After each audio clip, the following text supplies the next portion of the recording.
Welcome to day 12 of the Vadam India Tea Advent Calendar. Look at this, we're finished off the second row. The Applause CTC Assam Black Tea. All right, sounds like a nice strong one. Here we go. All right, 5 minutes later, 5 minutes at a full boil because it is a full-bodied black tea. So this particular one, the Applause, is a single origin, so it comes from one estate area up in Assam, in the hilly area where the really strong tea comes from. It is a second flush, so the tea plants go dormant for part of the year and don't put out new growth. They're still alive, they don't die back or anything, they're just not putting out new growth. The first flush they put out right at the very tips, they put out two little leaves and a bud, and they pick those, and you get dexterous people working very hard, unfortunately often under not great conditions, to pick those little buds off. And that's a first flush, and it tends to be more delicate. It tends to have a high level of antioxidants and other things that people see as very healthful, and it usually produces like a lighter bodied tea that's usually kind of less strong. And this is a second flush, and so the second flush is there's a kind of a period after that first one where you get back budding, essentially because you picked off the very tips, the parts that were growing out and would become long branches. It instead grows more dense leaves along the back.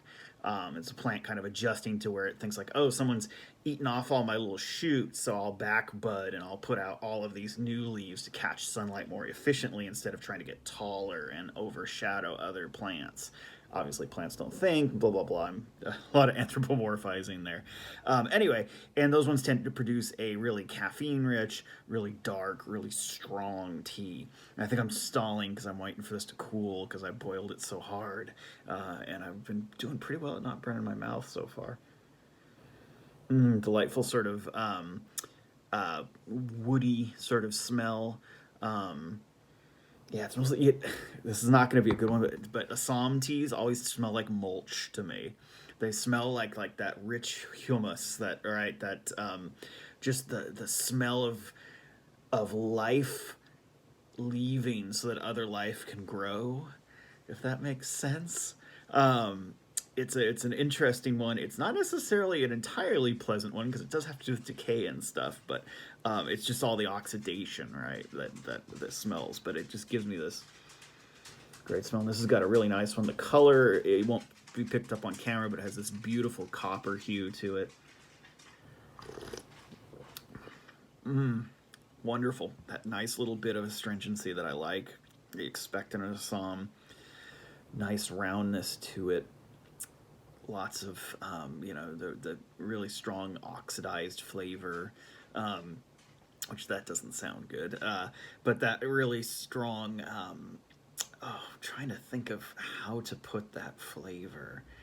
Earthy, but I've used that so much. The vocabulary of taste is so limited.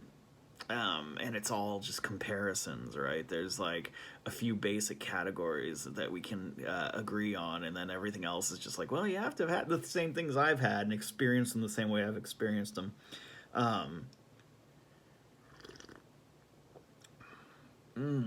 This just tastes like life. I don't know. That's my... this tastes like the circle of life. That's what I'm going to say about it. It's really a very nice tea. Especially if you like those Assams and those other really strong ones. You know what? 10 out of 10. This is I'm really actually kind of picky about my Assams, and I really like this one. It's excellent.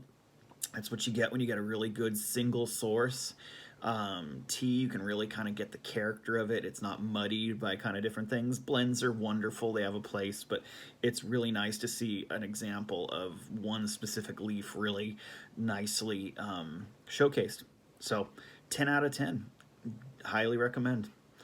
Have a great night. Don't let all the craziness that leads up to the holidays get to you, and stay comfy.